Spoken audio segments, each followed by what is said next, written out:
अगर आपने अभी तक हमारा चैनल सब्सक्राइब नहीं किया तो अभी सब्सक्राइब करें और बेल आइकॉन को क्लिक करके हमारी लेटेस्ट वीडियोस के बारे में अपडेट जानें। Hello student, welcome back to our YouTube channel brain tree education model.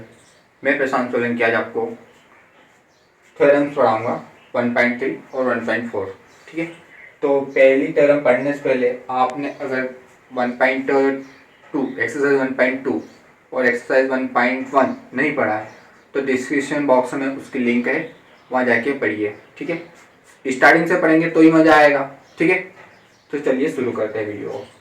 Theorem 1.3, let P be a prime number if P divided A square then P divides A where A is a positive integer। मतलब ये क्या कह रहा है कि यदि P A को divide करता है, A स्क्वायर को, सॉरी, P A स्क्वायर को डिवाइड करता है, मतलब A स्क्वायर बाई P, तो A को भी डिवाइड करना चाहिए P को। ठीक है, हमें ये प्रूव करना है। ठीक है, तो इसको समझते हैं। ठीक है, तो पहले हम मान लेते हैं कि जो A है उसके प्राइम फैक्टर क्या मान लेते हैं, P1 P2 और P3। ठीक है, Pn तक। ठीक है, तो ये हुआ इसके प्राइम फैक्टर। ठीक है, अब A, तो हमें A स्क्वायर डिवाइड करना बताना है कि A स्क्वायर डिवाइड हो रहा है।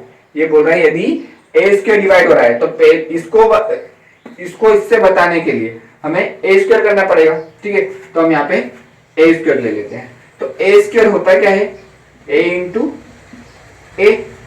ठीक है, तो हम यहाँ पे इसके प्राइम फैक्टर, A के प्राइम फैक्टर क्या होंगे, P1 P2 और P3।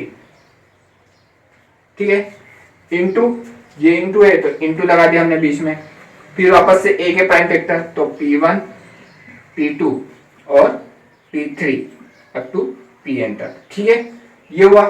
हम इसको P1 स्क्वायर P2 स्क्वायर और P3 स्क्वायर लिख सकते हैं क्योंकि सेम है। P1 का P1 में P1 स्क्वायर हो गया, P2 का P2 में P2 स्क्वायर हो गया, तो हम इसको इस तरीके से लिख सकते हैं A square equal to P1 का स्क्वायर P2 का स्क्वायर और P3 का square up to Pn square. ठीक है, इतना समझ में आया। अब जो P1 स्क्वायर है वो A स्क्वायर को डिवाइड करेगा क्योंकि इसके प्राइम फैक्टर है, और प्राइम फैक्टर अगर इसी के प्राइम फैक्टर है तो वो इसको डिवाइड करेगा। इसी प्रकार ये भी तो इसको डिवाइड करेगा। तो यहाँ पे हमने जो हमें प्रूव करना था कि A स्क्वायर को P स्क्वायर डिवाइड कर रहा है, तो इसी से हम बोल सकते हैं कि A को P भी तो डिवाइड करेगा। ठीक है, इतना समझ में आया, इतना समझ में आया। अब इसको हम एग्जांपल से समझ लेते हैं। ठीक है, इसका एक एग्जांपल लेते हैं ताकि अच्छे से समझ में आ जाएगा हमें। ठीक है, तो एग्जांपल जैसे 9 का स्क्वायर क्या होता है, 9 का स्क्वायर होता है 81, और 81 के प्राइम फैक्टर क्या होते हैं, 3 मल्टीप्लाई 3 मल्टीप्लाई 3 मल्टीप्लाई 3, 3 3 जा 9, 9 3 जा 27, 27 3 जा 81। ठीक है, अब ये 81 के फैक्टर है तो ये 3 जो है 81 को डिवाइड करेगा, मतलब ये A स्क्वायर मान लो आपका, और ये आपका P है, तो 3 81 को डिवाइड कर सकता है तो P भी A स्क्वायर को डिवाइड कर सकता है। ठीक है, ये चीज तो हमें क्वेश्चन में थ्योरम में बोली गई थी। ठीक है, अब हम इसको देखते हैं। तो 9, जो 9 है आपका A की प्लेस पे क्या है 9। ठीक है, तो ये आपका A है और इसके प्राइम फैक्टर क्या है 3 मल्टीप्लाई 3, तो ये जो 3 है ये 9 को भी तो डिवाइड करेगा। समझ में आया। तो जो P है वो A स्क्वायर को भी डिवाइड कर रहा है, और जो ये वाला P है, मतलब ये P दोनों एक ही है। ठीक है, 3 यहाँ पे भी है 3 यहाँ पे भी है, तो ये भी A को डिवाइड करेगा। तो P A स्क्वायर को भी डिवाइड करेगा और A को भी डिवाइड करेगा, मतलब A square divide by P और A डिवाइड बाई P, जो कि ये थ्योरम बोल रही थी। ठीक है, मतलब हमें ये बताना था कि A भी P को डिवाइड करेगा। ठीक है, इतना समझ में आया। अब अगली नेक्स्ट थ्योरम। ठीक है, 2 बार देखिएगा वीडियो को, समझ में आ जाएगा। ठीक है, नेक्स्ट थ्योरम है थ्योरम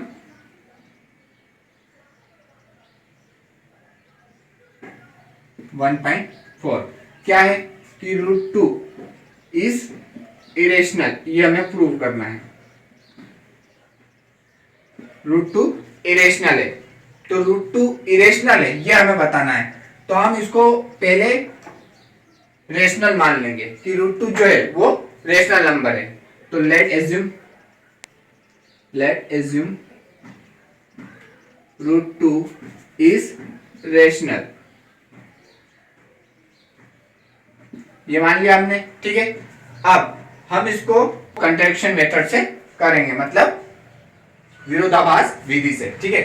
तो √2 को मान लिया हमने, तो हमारे पास है √2 को हमने रेशनल नंबर माना है, ठीक है। अब rational number p by Q के फॉर्म में होता है, ठीक है।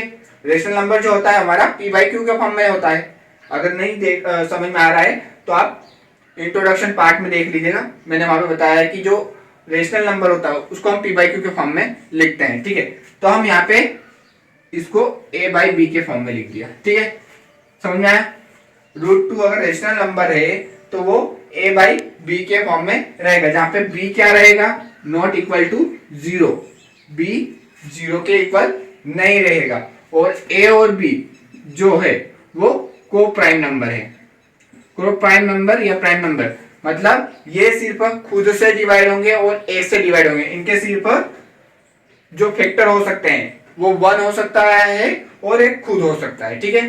तो यहाँ पे हम इसको सोल्व कर लेते हैं। तो a b को इधर ले आते हैं, तो √2 b इक्वल टू a, ठीक है। मतलब √2 b के फैक्टर क्या हुए, a हुए, ठीक है। अब ये इसको डिवाइड कर सकता है, √2 मतलब √2 को दोनों तरफ स्क्वायर कर लेते हैं, सॉरी दोनों तरफ स्क्वायर कर लेते हैं। तो स्क्वायर करेंगे क्या आ जाएगा, √2 का स्क्वायर करेंगे तो 2 आ जाएगा, और b का स्क्वायर करेंगे तो b स्क्वायर हो जाएगा, और a square on both side, squaring on both side, ठीक है। दोनों तरफ स्क्वायर किया हमने, ठीक है। अब जो a स्क्वायर है, a square is divided by 2, a square जो है वो 2 को डिवाइड कर रहा है, तो a is also divided by 2। हम ये बोल सकते हैं क्योंकि हमने पहली वाली तरफ पढ़ी है, यदि a स्क्वायर 2 को डिवाइड कर सकता है तो a भी 2 को डिवाइड कर सकता है, ठीक है। इतना समझ में आया?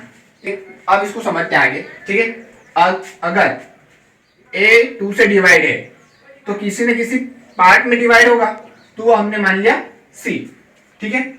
a 2 से डिवाइड हो रहा है और कितनी बार में डिवाइड हो रहा है, मान लिया c बार में डिवाइड हो रहा है, ठीक है। तो ये इस साइड ले जाएंगे हम, तो ये हो गया a इक्वल टू 2c, ठीक है। इतना समझ में आया? यहाँ पे c जो है वो कोई इंटीजर है, ठीक है, हमने उसको माना है, ठीक है। अब ये वैल्यू हम इसमें रख देते हैं, ठीक है। तो यहाँ पे हो गया 2b square equal to a square की प्लेस पे 2c का स्क्वायर, ठीक है। ये 2b स्क्वायर हो गया। अब 2 का स्क्वायर 4 और c का स्क्वायर c, 2 1 जा 2, 2 2 जा 4, ठीक है। यहाँ पे 1 टाइम में 2 से डिवाइड हो गया और यहाँ पे 2 टाइम में 4 डिवाइड हो गया, ठीक है। तो यहाँ पे बचा क्या, b square equal to 2c square, ठीक है। अब देखो यहाँ पे जो b स्क्वायर है वो 2 से डिवाइड हो रहा है, b स्क्वायर ये वाली, ठीक है, मैं यहाँ पे लिख दिया b square equal to 2c square. जो b स्क्वायर है वो डिवाइड हो रहा है 2 से, b स्क्वायर 2 से डिवाइड हो रहा है तो b भी 2 से डिवाइड होगा, ठीक है।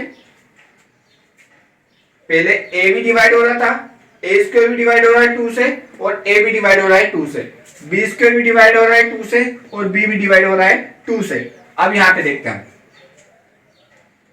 हमने क्या बोला था, यहाँ पे a और b क्या है, को प्राइम, मतलब इसके सिर्फ 1 और खुद से डिवाइड होगा। अब ये नंबर अगर कॉमन दोनों से 2 से, इसमें भी ये 2 से डिवाइड हो रहा है और ये भी 2 से डिवाइड हो रहा है, तो क्या पॉसिबल है ये? अगर को प्राइम नंबर है तो ये इसके कोई भी कॉमन फैक्टर नहीं आएंगे, कॉमन फैक्टर नहीं आएंगे, दोनों के टू कॉमन फैक्टर आ रहा है यहाँ पे। तो ये हमारी थ्योरम क्या हो गई, सॉरी थ्योरम नहीं, जो हमने स्टेटमेंट लिखा है कि ये जो स्टेटमेंट माना है a√2 is a rational number, तो ये स्टेटमेंट गलत हो गया है। और इसी मेथड को हम बोलते हैं कंट्रडिक्शन मेथड, मतलब विरोधाभास विधि। मतलब इसमें विरोध हो रहा है कि जो आपने स्टेटमेंट लिखा है वो स्टेटमेंट गलत लिखा है, ये वाला जो स्टेटमेंट हमने लिखा है वो गलत है। और यदि ये रेशनल नंबर नहीं हुआ तो बचा हमारा इरेशनल नंबर, तो हमने ये इरेशनल नंबर प्रूव कर दिया। ठीक है, समझ में आया इतना? ठीक है, आज की दो ही थ्योरम समझाना थी। ठीक है, कल से हम एक्सरसाइज स्टार्ट करेंगे, तो एक्सरसाइज से पहले ये चीजें अच्छे से समझ लीजिएगा। ठीक है, thank you guys, have a nice day.